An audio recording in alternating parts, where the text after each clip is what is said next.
지난주부터 이 마태복음 5장부터 7장까지가 산상 설교, 예수님의 산 위에서 말씀을 가르친 내용으로 지난주에 팔복을 함께 나누었습니다. 이 예수님이 산에서 말씀을 가르치셨다라는 것이 큰 의미가 있는데요, 성경에서 이 산에서 말씀을 받은 사람은 원래 모세였습니다. 모세가 시내산에서 하나님께 말씀을 받았습니다. 말씀이라고도 할 수 있고요, 이것은 언약 혹은 계약, 하나님이 모세를 통해서 말씀을 이스라엘 백성에게 주심으로써 하나님과 이스라엘 백성이 하나님의 백성의 관계가 된 것입니다. 출애굽을 시키고 나서부터 하나님 백성이 된 것이 아니라 성경적으로 볼 때는 이 말씀을 받으면서 말씀하시잖아요. 이 말씀대로 살면 내가 너희 하나님이 되고 너희는 나의 백성이 될 것이다. 말씀을 주님께로부터 받았다는 것은 하나님의 백성, 너무나도 놀라운 축복입니다. 그런데 우리가 구약을 통해 본 것처럼 이 말씀대로 제대로 살지를 못했어요. 나라가 망하기도 하고 많은 징계를 받았는데, 이 땅에 오신 예수께서 똑같이 오늘 산에서 예수님이 이제 말씀을 주십니다. 예수께서 주신 이 말씀, 이 언약을 통해서 이제 이 말씀을 듣는 모든 사람들이 주님의 백성이 되는 거예요. 이 밤에 우리가 이곳에서 이 예수님의 말씀을 듣는 이 시간, 말씀이 우리 가운데 들려지고 말씀이 우리 안에 자리 잡고 있다면 우리가 하나님의 백성이라는 증거입니다. 얼마나 이 말씀이 우리에게 주신 것이 큰 은혜이고 복인지 모릅니다. 늘 이 말씀을 붙잡으며 내가 이 귀한 생명의 말씀을 허락받은 존재이구나, 하나님의 백성이구나 라는 증표로 우리가 삼아야 하겠습니다. 이 산상설교를 가장 먼저 하신 주님의 말씀이 팔복의 말씀이었습니다. 팔복을 이야기하면서 팔복의 첫 번째가 가난한 자가, 심령이 가난한 자가 복이 있다 하면서 하나님 나라가 하늘나라, 하나님 나라가 그들의 것이다. 그리고 마지막 여덟 번째에서도 의를 위해서 박해를 받는 자가 복이 있다. 마찬가지로 하늘나라가 그들의 것이다. 결국 이 팔복을 통해서 주님이 말씀하시고자 하는 것은 이 땅에서 하나님 나라를 누리는 복, 전체적으로 이 산상 설교를 보실 때도요, 우리가 몇 주 동안 보겠지만 이 산상 설교가 5장부터 7장까지인데 그 가운데 자리 잡고 있는 것이 주기도예요. 주님의 기도가 자리 잡고 있는데, 이것도 마찬가지로 주기도문의 내용도 결국은 하나님의 뜻이 하늘에서 이루어진 것 같이 땅에서도 이루어질 것입니다 라는 이 내용이 핵심을 가지고 있어서요, 이 산상선교를 우리가 오늘도 보겠지만 풀어나가는 모든 주제가 결국에는 이 땅에서 하나님의 나라가 이루어져 가는 것. 예수님이, 우리가 요한복음에서 보면 예수님이 원래 말씀이 육신이 되어 우리 가운데 오신 분이 예수라고 설명하거든요. 예수님은 하나님의 아들이시고 천지를 창조하시는 모든 것에 관여하신 분이셨는데 이분이 땅에 오셨어요. 이분이 인간으로 이 땅에 오셨습니다. 그리고 오늘 우리가 살펴볼 예수님이 세상에서는 볼 수 없는 방식으로 살아가셨어요. 원수를 위해서 기도해 주는 방식으로, 하나님의 아들이 모든 것을 포기하고 십자가에 죽는 모습으로 아무 대가 없이 사랑하고 수없이 용서하고, 이 땅에 오신 예수 그리스도, 이 땅에 오신 예수 그리스도가 바로 하나님의 나라의 출발로 오셨습니다. 이 땅은 전부 다 인간 욕심, 유혹이 가득한데 이 땅에 오신 예수가 하나님의 나라의 출발이 되시겠다. 다른 말로 지난주에 우리가 했던 것처럼 복, 우리가 생각하는 복은 어쩌면 하나님이 우리 가정에 없는 것도 좀 채워주시고 하나님이 내 소원을 좀 들어주시는 복이 될 수도 있겠지만, 예수께서는 이 땅에 복 자체로 오셨습니다. 욕심과 죄가 가득한 이 세상 속에서 하나님의 질서로, 하나님의 통치로, 하나님의 사람, 하나님의 나라로 예수님이 오셨어요. 그리고 이제 성도들을 부르십니다. 너희도 복이 되라. 팔복을 말씀하시면서 이렇게 사는 모든 성도들이 이 땅에서 복이 될 것이고, 이 땅에서 하나님의 나라가 될 것이고, 그들을 통해 하나님의 뜻이 이 땅에 이루어질 것이다 라고, 결국은 이 산상설교는 그렇게 가게 될 것입니다. 오늘 우리가 보는 내용도 이제 그것을 구체화하게 될 건데요, 우리 13절을 한번 보시면, 이 13절부터가 우리 교회 이름과도 연결되어 있어서 반갑더라고요. 13절을 같이 5장 13절을 같이 읽어보겠습니다. 너희는 세상의 소금이다. 소금이 짠맛을 잃으면 무엇으로 그 짠맛을 되찾게 하겠느냐. 짠맛을 잃은 소금은 아무데도 쓸데가 없으므로 바깥에 내버려서 사람들이 짓밟을 뿐이다 라고 말씀하십니다. 성도들을 향해서 세상의 소금이다 라고 정의하고 계세요. 이 당시에는 소금은 주로 부패하는 것을 막는 데 많이 쓰였습니다. 지금처럼 냉장, 냉동 기술이 없잖아요. 고기를 보관하는 방법이 있다면 소금을 뿌리는 것, 그래서 부패하고 변질되지 않도록 사용되었던 것이 바로 소금입니다. 주님이 성도들을 지금 부르실 때 본문을 잘 보시면 소금이 되라 라고 말씀하지 않으셨어요. 처음부터 너희는 세상의 소금이다. 우리가 예수를 만나고 복음을 듣는 그 순간부터요, 우리는 세상의 소금입니다. 우리가 있는 그곳, 그 자리를 썩지 않게 하고 변하지 않도록 주님이 우리를 부르셨습니다. 이 세상의 많은 것들이요, 처음에는 참 좋은데 이게 변해가요. 인간의 삶에 필요한 것들이 많이 있잖아요. 인간의 삶이 이렇게 있으면 이 돈이라는 것도 인간과 돈의 관계가 적절하다면 좋을 거예요. 유용하게 잘 사용할 수 있을 것입니다. 지혜, 지식도 마찬가지죠. 이것이 잘 돼 있으면 좋은 관계가 맺어질 텐데, 마치 고기가 하루 이틀이 지나면 썩어서 냄새가 나고 악취가 나듯이 이 관계들이 점점 변질되어 가요. 인간이 돈에 휘둘리게 되고, 인간이 돈 때문에 다른 인간을 상하게 하기도 하고, 지혜와 지식을 통해서 다른 사람을 억누르거나 내 것을 갖기 위해서 올라가거나 변질되어 갑니다. 주님 말씀하시죠. 성도는 부패하고 변하는 것을 막는 존재다.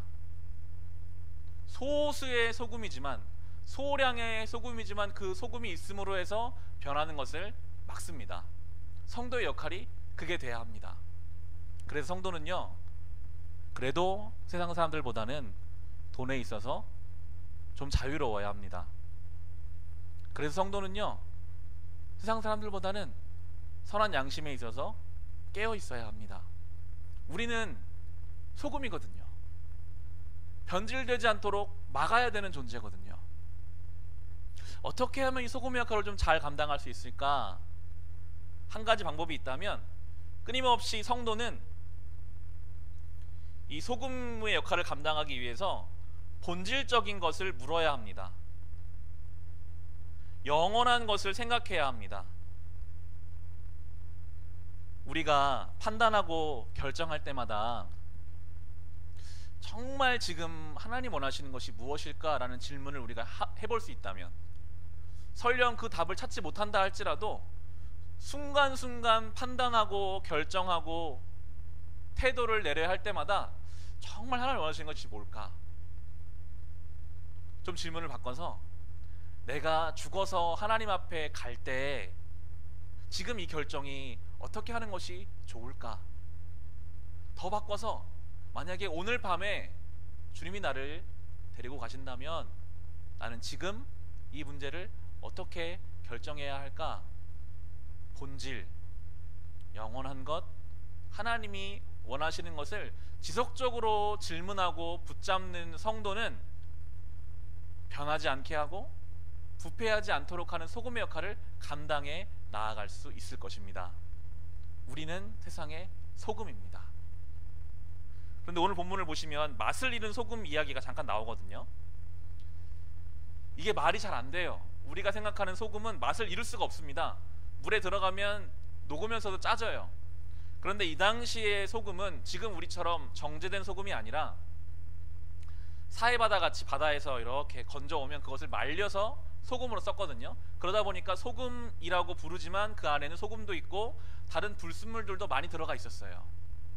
이걸 사용하다 보면 진짜 소금이 다 녹아져 나오면 소금통에 들어있지만 이 소금은 없고 짠맛을 잃어버린 불순물만 남는 거예요. 그러면 오늘 나오는 것처럼 다 그 땅에 버렸다고 합니다. 우리가 소금의 역할을 제대로 감당하려면 우리 안에 있는 불순물들을 제거해야 합니다. 성도로 소금으로 우리를 부르셨는데 여전히 우리 안에 정결하지 못하고 불순한 것들이 있다면 짠맛을 내지 못하고 함께 부패해가고 함께 변질되어 가게 될 것입니다. 늘 영원한 것을 바라보기를 힘씁시다. 늘 본질적인 것이 무엇인지를 주님 앞에 물읍시다. 그래서 세상의 소금으로 우리가 살아가야 하겠습니다. 이어지는 14절 15절을 보시면 세상의 빛에 대해서 나옵니다. 우리 14절 15절을 같이 한번 읽어보겠습니다. 너희는 세상의 빛이다. 산 위에 세운 마을은 숨길 수 없다. 또 사람이 등불을 켜서 말 아래에다 내려놓지 아니하고 등경 위에다 놓아둔다. 그래야 등불이 집안에 있는 모든 사람에게 환히 비친다. 아멘. 성도를 향해서 빛이라고 하세요. 성경에서 빛은 하나님을 뜻할 때가 가장 많거든요. 예수님도 빛이라고 하셨고 빛의 속성은 하나님께 주로 사용되는 것인데 지금 예수께서는 성도들 우리를 향해서 빛이다. 여러분 우리가요 이 땅에서 하나님의 대리자의 역할을 감당하는 존재입니다. 우리 영광스럽게 빛으로 부르셨습니다. 빛의 속성은 너무나 자연스럽게 드러나요. 감출 수가 없어요. 빛은 자연스럽게 드러나게 되어 있습니다. 성도가 그래야 합니다. 우리가 말하지 않아도요 일상 속에서 우리의 언어 생활만 들어도 이 예수님의 빛이 드러나야 돼요. 모든 순간순간 우리의 행동을 보고 그 행동 속에서 예수의 빛이 드러나야 합니다. 심지어는 우리의 얼굴빛만으로도 예수의 복음이 마치 빛이 드러나듯이 우리를 통해서 드러나야 합니다. 주님이 지금 너희는 세상의 빛이다 라고 이미 말씀하셨거든요. 바라기는 우리의 말, 우리의 행동, 우리의 삶의 태도를 통해서 우리가 숨기고 싶어도 숨길 수 없는 그 예수의 빛, 복음 안에서만 낼 수 있는 그 빛이 우리를 통해 드러나기를 소망합니다. 좀 더 구체적으로 16절에 이와 같이 너희 빛을 사람에게 비추어서 그들이 너희의 착한 행실을 보고 하늘에 계신 너희 아버지께 영광을 돌리게 하여라 라고 하면서 이 빛을 구체적으로 착한 행실과 연결시키고 있습니다. 빛을 비추는 것은 성도의 착한 행실이다. 우리 안에 정말 그리스도의 빛이라고 할 만한 착한 행실을 할 그런 선함이 우리 안에 있습니까? 오늘 이 성경은요 우리가 착한 행실을 할 만하기 때문에 하는 것이 아니라 본문을 보시면 하늘에 계신 너희 아버지라고 표현이 나와요. 성도는 복음을 받아들이는 순간 그 존재가 하나님 아버지의 자녀가 됩니다. 얼마나 놀라운 변화인지 몰라요. 너희는 세상의 빛이다. 그리고 또 하나는 하늘에 계신 너희 아버지의 자녀다라고 지금 말씀하고 있습니다. 우리가 선하고 우리가 착해서 선한 행실이 나오는 게 아니라요 우리가 하나님의 은혜로 그분의 자녀가 되었기 때문에 그래서 이제 우리가 착한 행실을 통해 우리 아버지께 영광을 돌릴 수 있는 존재로 영광스러운 존재가 되었다라고 우리에게 말하고 있습니다. 부모와 자식처럼 특별한 관계가 있을까요? 부모는 자녀가 잘 되면 자기가 잘 되는 것보다 더 기뻐하시는 것 같아요. 자녀가 어려우면 마찬가지로 더 슬퍼하는 것 같고요. 저희 아버지가 똑같이 양평에서 지금 목회하고 계시거든요. 교회를 작년에 처음 개척해서 시작할 때 주일 예배가 마치면 본인 교회 일보다 항상 저에게 전화해서 오늘 어땠니? 오늘은 어떤 일이 있었니? 본인의 목회, 본인의 일보다 아들의 목회, 아들의 일에 더 관심을 갖고 작은 일이라도 하나 잘 되면 너무나 기뻐하시더라고요. 부모라는 것이 자녀와 이런 관계구나. 성경은 지금 그렇게 말합니다. 하나님이 자녀된 우리의 그 착한 행실을 통해서 영광을 받으신다. 우리가 그러한 특권을 받았습니다. 우리가 선을 행하는 그 일이 하나님께 기쁨이 되고 영광이 됩니다. 갈라디아서 6장 9절에는 이렇게 말하거든요. 선한 일을 하다가 낙심하지 맙시다. 지쳐서 넘어지지 아니하면 때가 이를 때에 거두게 될 것입니다. 선을 행하다 보면 낙심하게 되거든요. 아무리 하나님의 영광을 위한 일이지만 아무도 알아주지 않는 것 같고 나 혼자 허공에 허우적거리는 것 같이 느껴질 때가 있습니다. 성경은 말하죠. 선을 행하다가 낙심하지 말라. 하나님이 다 아신다. 하나님의 기쁨이 되고 있다. 반드시 때가 되면 거둘 것이다 라고 성경은 지금 우리에게 말해주고 있습니다. 이 착한 행실에 관해서도 이어지는 본문에서 계속해서 이제 말씀이 나오게 될 겁니다. 17절과 18절 말씀 우리 같이 한번 읽어보겠습니다. 내가 율법이나 예언자들의 말을 폐하러 온 줄로 생각하지 말아라. 폐하러 온 것이 아니라 완성하러 왔다. 내가 진정으로 너희에게 말한다. 천지가 없어지기 전에는 율법은 1.1획도 없어지지 않고 다 이루어질 것이다. 아멘. 예수님이 이 땅에 오신 목적을 밝히셨어요. 예수님 이 땅에 오신 것은 율법을 완성하기 위해서 1.1획도 남기지 않고 다 이루시기 위해서 예수가 이 땅에 오셨다라고 밝히시고 계십니다. 사실 예수님이 오시기 전까지는 하나님 말씀이 이 땅에 이루어지지 않고 있었거든요. 그러나 예수께서 이 땅에 오셔서 십자가를 향해 가는 그 순간순간마다 말씀대로 사셨고 그 말씀을 이루셨습니다. 그분이 출발점이 되셨어요. 말씀을 이 죄 많은 세상 가운데 완전히 반대 방향인 것 같은 하나님 말씀대로 사는 그 인생을 먼저 걸어 가셨습니다. 그리고 이제 말씀하세요. 이제 예수를 믿는 믿음 안에서 성도들이 이 말씀을 이루는 존재가 될 것이다. 신앙생활이라고 한다면 전능하신 하나님을 통해 내가 원하는 것, 내가 바라는 것을 그분을 통해서 힘을 빌려서 이루어내는 것이 신앙생활의 전부가 될 수가 없고요. 예수님 말에 따르면 그 예수님을 통해서 우리 같은 이 죄된 인생을 통해 하나님의 말씀이 1.1획도 없어지지 않고 이 땅에 이루어져 가는 것, 이것이 신앙생활입니다. 우리를 통해서 우리가 예수께 철저히 의지함으로 하나님의 말씀을 우리의 삶으로 이루어드리는 것, 하나도 빼놓지 아니하고 이 하나님 말씀을 우리의 가정에서, 우리 일상에서, 우리 생활 속에서 이루어가는 것이 성도들을 향한 부르심이라고 오늘 우리에게 말해주고 있습니다. 그러면 20절에 이렇게 말씀하시죠. 내가 너희에게 말한다. 너희의 의가 율법학자들과 바리새파 사람들의 의보다 낫지 아니하면 너희는 하늘나라에 들어가지 못할 것이다. 이 당시 율법학자와 바리새파 사람들은 율법을 지켰습니다. 지키는 이유는 다른 사람들에게 보여주기 위해서, 자기 만족을 위해서, 자기의 의로움을 위해서 어떻게든지 지켰어요. 예수님은 말씀하시죠. 그들도 자기 의를 위해서, 보여주기 위해서라도 그 율법을 지키고 있는데, 이제 예수의 제자된 성도들은 그 율법을 주신 그 목적과 이유까지도 알고 보여주기 위함이 아니라 하나님을 위하여 내면의 깊은 동의 속에서 이 말씀을 따라가야 한다라고 하면서 율법의 참 의미를 이제 풀어주세요.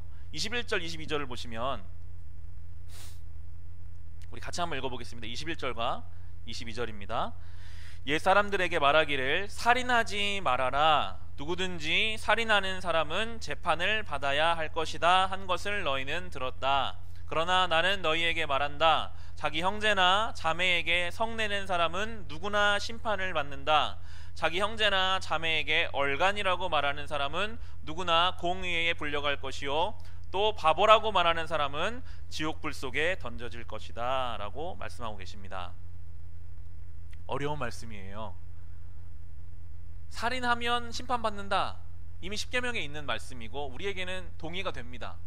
예수님은요 오늘 말씀하시기를 그것만이 아니라 마음속으로 형제를 미워하거나 형제를 욕하거나 비난하는 것이, 그것이 살인과 하나님 앞에 뭐가 다르겠냐.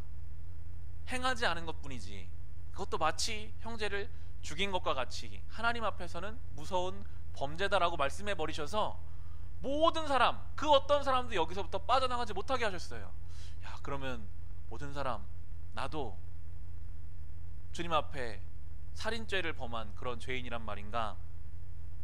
예수님이 왜 이렇게 기준을 높게 두셔서 이 말씀을 듣는 모든 사람들의 마음을 어렵게 하셨을까?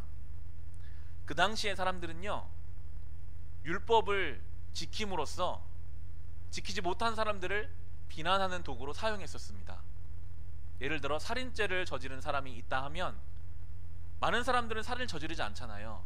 그러면 그 사람을 보면서 내가 하나님 역할을 해요. 너는 죽어야 돼. 어떻게 그런 짓을 할 수 있냐? 율법을 통해서 교만한 도구로 사용하고 비판하는 도구로 사용하고 있었습니다. 예수님 와서 말씀하세요. 율법은 우리 모두가 죄인임을 깨닫게 하는 하나님의 도구다. 그 누가 이 하나님의 율법의 정신 안에서 자유할 수 있겠는가? 우리는 누구도 교만할 수 없고 하나님 앞에 죄인임을 인정할 수밖에 없다라고 오늘 이 말씀을 통해서 우리에게 주고 계시면서, 이어지는 23절 24절을 보시면 그러므로라고 받으시면서, 그러므로 내가 제단에 제물을 드리려고 하다가 내 형제나 자매가 내게 어떤 원한을 품고 있다는 생각이 나거든 너는 그 제물을 제단 앞에 놓아놓고 먼저 가서 내 형제와 자매와 화해하여라. 그런 다음에 돌아와서 제물을 드려라 라고 말씀하십니다. 우리가 모두 죄인이지만 그 누구도 이 살인하는 죄로부터도 자유로울 수 없지만 하나하나 해가자라고 하시면서 먼저 말씀하시는 것이, 지금 이 말씀을 듣고 있는 사람들은 대부분 갈릴리 사람들이거든요. 이 갈릴리 사람들이 제물을 드리려고 예루살렘에 가려면 걸어서 3일 길을 가야 돼요. 어떤 사람이 지금 3일 길을 제물을 드리러 가고 있는데 중간에 생각이 난 거예요. 여전히 화해하지 못한 그 사람, 가족이든 마을 사람이든.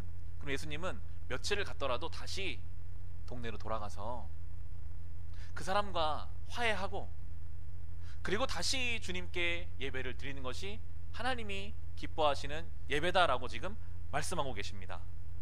하나님이 어디에 마음을 두고 계시는지를 지금 말해주고 있죠. 하나님 원하시는 것은요 종교적인 행위에 있지 않습니다. 어쩌면 종교적 행위는요 자기만족이에요. 나는 예배 드렸어, 나는 기도 시간을 채웠어, 나는 성경을 이만큼 읽었어.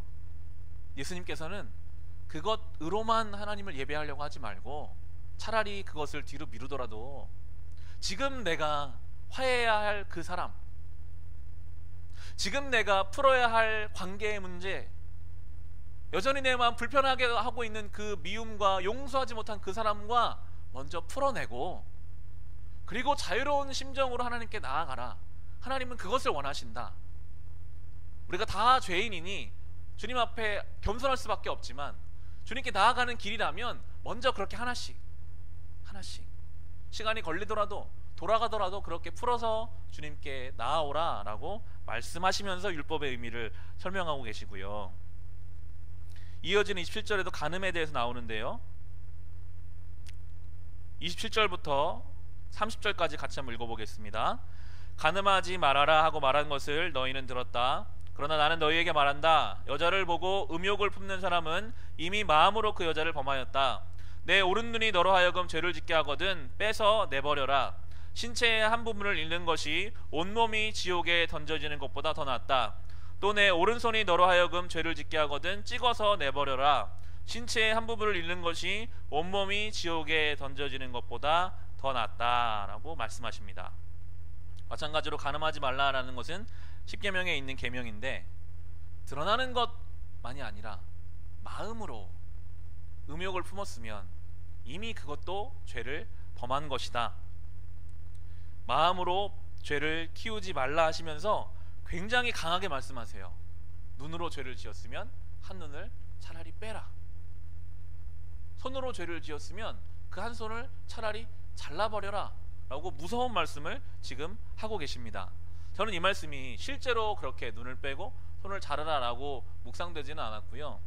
제가 묵상할 때 이 유혹과 죄가 많은 세상 속에서 우리가 마음으로도 그 음욕을 품지 않을 만큼 하나님 앞에 이 신앙 양심을 지키며 살아가려면요, 굉장히 불편합니다. 늘 우리의 마음은 갈등이 있고, 야, 내가 예수 믿는 사람으로서 이렇게 해도 되나? 내가 예수를 괜히 믿어가지고 이렇게 불편하게 살아야 하나? 그런 생각이 들 만큼 이 세상에서 예수를 믿고 선한 양심을 지키며 살아가는 것이 불편하고 걸리는 게 많습니다. 마치 한눈이 없는 것처럼. 한눈이 없으면 굉장히 불편하겠죠? 마치 나의 이 주팔인 오른팔이 잘라서 없어진 사람처럼 불편할지도 모릅니다. 그런데 예수님은요, 차라리 그렇게 불편하게 살라는 거예요. 이 죄 많은 세상 가운데 선한 양심을 지키며 살아가는 것이 한눈이 없고 한 팔이 없는 것처럼 불편하고 어리석어 보이고 바보같이 보일 수 있겠지만 그것이 생명이다. 그것이 안전한 것이다. 그렇지 않으면 이 땅에서 지옥을 경험하게 될 것이다 라고 지금 말씀하세요. 이 땅에서 무서운 하나님으로부터 분리된 삶을 살아가게 될 것이다. 예수 안 믿고 욕심 따라 편하게 살면 참 좋을 것 같이 느껴집니다. 그렇지만 욕심은요, 결국 죄와 사망으로 우리를 이끌어갑니다. 에스키모가 늑대를 사냥하는 이야기가 있습니다. 우리 기독교 안에서는 유명한 예화예요. 겨울이잖아요. 늑대를 사냥할 때 칼을 딱 꽂아놓고 거기에 짐승피를 막 묻혀놓습니다. 그럼 늑대들이 와서 이것이 죽은 자기의 먹을 수 있는 먹인 줄 알고 막 핥아요. 처음에는 그 짐승피를 핥다가 그 칼날에 자기 혀가 갈라져서 피가 나오는데도 이게 추운 겨울이니까 몰라요. 자기 피를 자기가 핥습니다. 그러다가 피가 많이 나와서 늑대가 죽으면 에스키모는 그 늑대를 그냥 가져간대요. 그것이 인간의 모습이다 라고 말합니다. 욕심. 내가 죽는지도 모르고 그것을 핥습니다. 얼마나 위험한 것인지, 얼마나 나를 죽이는 것인지를 몰라요. 마비가 돼버렸어요. 욕심대로 사는 것, 내가 원하는 대로 사는 것, 자유로워 보이고 좋아 보이지만 마치 그 칼날을 핥고 있는 늑대와 같이 주님 앞에서는 그런 모습이기 때문에 예수님께서는 차라리 불편하게 살아라. 한 눈이 없는 사람처럼, 한 팔이 없는 사람처럼 복음의 양심을 지키느라 다른 사람 볼 때는 불편해 보이고 바보같이 보이도 그것이 우리가 안전하게 살아가는 길이라고 오늘 우리에게 말씀해주고 있습니다. 이어지는 본문은 이혼에 관한 이야기가 나오고 맹세에 대한 이야기를 주님이 하시는데요, 간단하게 짚고 넘어가면요, 이혼 같은 경우에는 그 당시에 모세의 율법에 이혼을 할 사유가 있으면 이혼 증서를 써주고 이혼을 할 수 있게 했어요.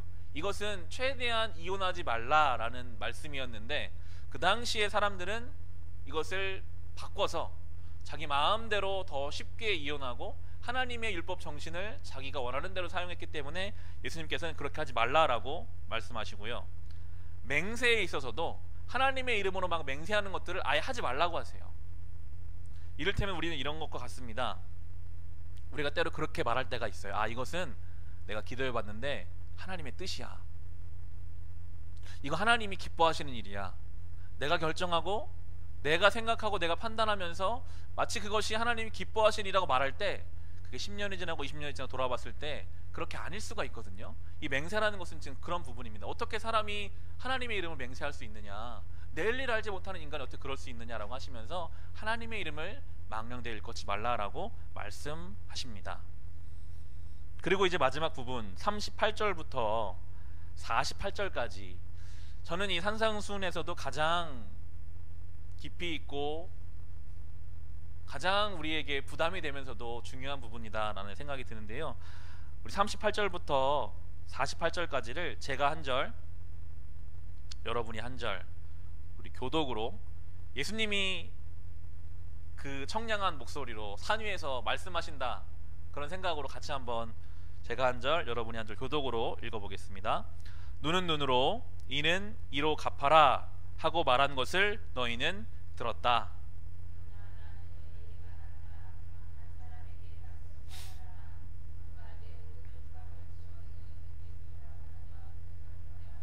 너를 걸어 고소하여 내 속옷을 가지려는 사람에게는 겉옷까지도 내주어라.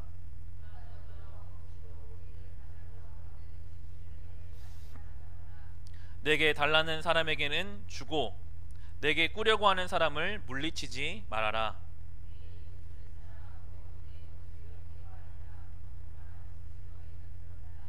그러나 나는 너희에게 말한다. 너희 원수를 사랑하고 너희를 박해하는 사람을 위하여 기도하여라.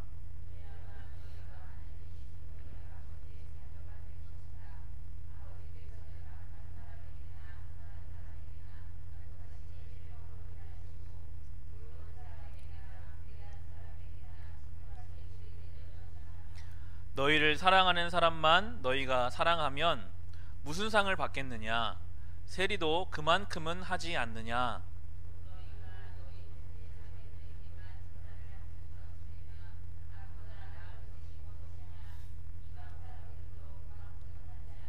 같이 읽겠습니다. 그러므로 하늘에 계신 너희 아버지께서 완전하신 것 같이 너희도 완전하여라. 아멘.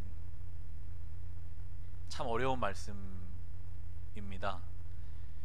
이 말씀을 시작하는 눈은 눈으로 이는 이로 갚아라 라는 말씀이 있습니다. 얼핏 들으면 내가 당한 만큼 갚아주라 라는 말로 들립니다. 이는 이로 눈은 눈으로. 이 말은 사람의 본성이요 얼마나 악한지, 내가 만약에 이만큼을 당했으면 돌려줄 때는 이만큼을 돌려주고 싶은 게 인간의 마음입니다. 이만큼을 또 돌려받으면 이 사람은 더 크게 돌려주고 싶어서 이것이 반복되다 보면 모두가 다 죽음을 경험하고 모두가 다 괴로울 수밖에 없어요. 성경은 말하기를 당한 것이 있으면 용서해 주는 것이 가장 좋지만 갚아준다면 똑같이 정도까지만 갚아주라 라는 거예요. 더 악이 커지지 않도록. 성경이 주시는 말씀은 그 의미거든요. 이는 이로 눈은 눈으로 갚으라는 것이 당한 만큼 갚아주라는 것이 아니라 더 악이 커지지 않을 만큼만 하라라는 말씀을 주셨는데, 예수께서는 더 나가시죠. 누가 나의 오른뺨을 치면 똑같이 오른뺨을 치지 말고 왼뺨을 돌려대라. 여기서 말하는 오른뺨을 친다는 말은 오른손으로 오른뺨을 친다는 말입니다. 그렇기 때문에 이렇게 쳐야지 오른손으로 오른뺨을 칠 수 있어요. 이 말은 아주 치욕을 주는 행위를 뜻합니다. 누군가 나에게 굴욕적인 행위, 치욕적인 행위를 했을 때에 그것을 갚아주어서 속 시원함을 누리려고 하지 말고 그냥 당해주라라고 지금 예수님 말씀하세요. 참 어려운 말씀이죠. 속옷을 가져가면 겉옷까지 내어주라. 그럼 나는 완전히 벗게 되는데요, 수치함을 당하게 될 텐데 주님은 그렇게 하라고 하세요. 누가 나에게 오리를 가자고 하면 심리를 같이 가져라. 심지어 나를 박해하는 사람을 위해서 기도하라고 지금 주님께서는 말씀하십니다. 우리의 상식을 넘어섭니다. 세상의 방식과는 완전히 반대입니다. 그런데 주님은 지금 그렇게 살라고 말씀하시고, 사실은 예수님이 그렇게 사셨습니다. 자기를 박해하는 로마 군사들을 위해서 기도하셨고, 자기를 배신한 제자들을 부활하시고 찾아가셨습니다. 때리는 것을 다 맞으셨어요. 묵묵히 십자가를 지셨습니다. 그래서 예수님이 이 땅에 오셔서 복이 되셨고 하나님의 나라의 시작이 되셨습니다. 우리가 당한 만큼 똑같이 갚아주면요, 아무것도 해결되지 않습니다. 그냥 이 세상이에요. 예수님이 해결책을 제시하셨어요. 누군가는 악을 선으로 이겨야 한다. 우린 사실 알고 있습니다. 우리의 가정에서 나의 사랑하는 가족이 나를 서운하게 했을 때 내가 그 서운함을 억울하니까 다 푼다면 문제가 해결될까요? 해결되지 않습니다. 내가 예수님께서 하신 것처럼 때로는 참아주고 이해해주고 멈추는 사람이 있어야 그 문제가 해결돼요. 모든 관계가 그렇습니다. 예수님이 그 길을 우리에게 지금 제시하고 있어요. 성도라 하면 똑같이 갚아줘서 그냥 이 세상을 흘러가게 되는 대로 흘러가게 하지 말고 멈추는 자가 되라. 예수께서 그 길을 가셨고 이제 우리로 그 길을 따라오라고 하십니다. 그것이 이 땅에서 하나님 나라를 이루어가는 길이라고 말씀해주고 계시는 것이죠. 어디까지, 어느 선까지 해야 될까요? 오늘 나오는 것처럼 마지막 절에 하나님께서 완전하신 것 같이 그렇게 완전하래요. 적당히가 아니라 하나님의 수준에 이를 때까지 그렇게 완전하라라고 지금 말씀하십니다. 그러면서 여기도 지금 아버지라는 표현이 나오죠. 우리가 그분의 자녀이기 때문에 주님처럼 완전할 수 있는 가능성을 허락받았습니다. 종류가 다 있잖아요. 사람의 자녀는 사람이 됩니다. 동물의 자녀는 동물이 돼요. 하나님의 자녀는 하나님처럼 완전할 수 있는 그러한 가능성을 주님이 우리에게 은혜로 주신 거예요. 그래서 우리를 통해서 이 땅에서는 경험할 수 없는 그러한 인생으로 살라고, 예수가 가신 그 십자가의 길을 따라가라고. 다 다른 사람들은 똑같이 갚아주는 삶을 살아서 아무것도 세상은 변하지 않지만 주님의 자녀들은 하나님 완전하신 것처럼 그렇게 살아가서 이 땅에 하나님 나라를 이루어 가라고 오늘 우리에게 격려하고 계십니다. 어려운 일입니다. 그런데 우리는요, 하나님처럼 우리가 완전하지 못할 때마다 애통하는 마음으로 주님 앞에 나아가야 합니다. 주님처럼 완전하게 되기를 원하는데 저는 아직 멀었습니다. 그 애통함 속에서 주님이 우리에게 주시고자 하는 무엇인가가 있을 거예요. 날마다 주님 앞에 나와, 주님, 제가 오늘 정말 주님 원하시는 대로 살기를 원하는데 안 됩니다. 어렵습니다. 그걸 가지고 씨름하고 애통해하고 이 말씀 붙잡고 주님 말씀하셨는데 왜 안 됩니까? 그렇게 주님 앞에 몸부림치며 나아갈 때 그 가운데 주님이 우리의 삶에 주시는 길이 있고 가르치시는 것이 있고 채우시는 것들을 우리는 경험하게 될 것입니다. 이 말씀을 하면서 상상을 해보게 되더라고요. 정말 이 하나님의 완전하심에 가까운 사람들이 있는 가정이라면 얼마나 복될까. 그 가정이 정말 하나님 나라를 누리는 가정이 되겠구나. 이렇게 이 예수님의 성품을 닮은 사람들이 모여있는 교회라면 얼마나 그 교회가 복되고 아름다울까. 거기에 오는 사람마다 말하지 않아도 예수를 믿게 되겠구나. 하나님이 이 땅에 하나님 나라를 이루어 가시고 는 방식은 바로 여기에 있습니다. 이 주님의 완전하심과 예수 그리스도에 가신 그 길을 따라가기를 힘쓰며 그것을 담아내는 인생들이 모여 있을 때 그곳이 바로 하나님의 나라가 되고 이 땅에서는 경험하지 못하는 그 놀라운 하나님의 복을 누리게 될 것이라고 오늘 우리에게 말씀하고 계십니다. 오늘 말씀을 같이 정리해 볼까요? 세상에 소금과 빛이 되라. 소금이 되십시오. 변질되는 것을 막는 불순물을 다 없애셔서 세상의 소금으로, 또한 빛이 되십시오. 우리의 말과 행동에 자연스럽게 예수의 빛이 드러나야 하겠습니다. 주님의 이 계명 앞에서 우리가 죄인임을 깨닫고 주님께 나아가는 과정 속에서 먼저 화해하고 용서하고 그렇게 주님께 나아가야 하겠고요. 눈과 손을 버리더라도 불편하지만 그 가운데 안전함을 누리며 우린 살아가야 하겠습니다. 눈을 눈으로 감는 이 세상 속에서 예수님이 보여주신 그 새로운 길을 우리가 걸어가므로 하나님의 완전하심을 따라 이 땅에서 우리의 가정이, 우리의 교회가, 우리의 일상이 하나님의 나라로 변화해 가는데 사용되는 저와 여러분 될 수 있기를 주님의 이름으로 축원합니다.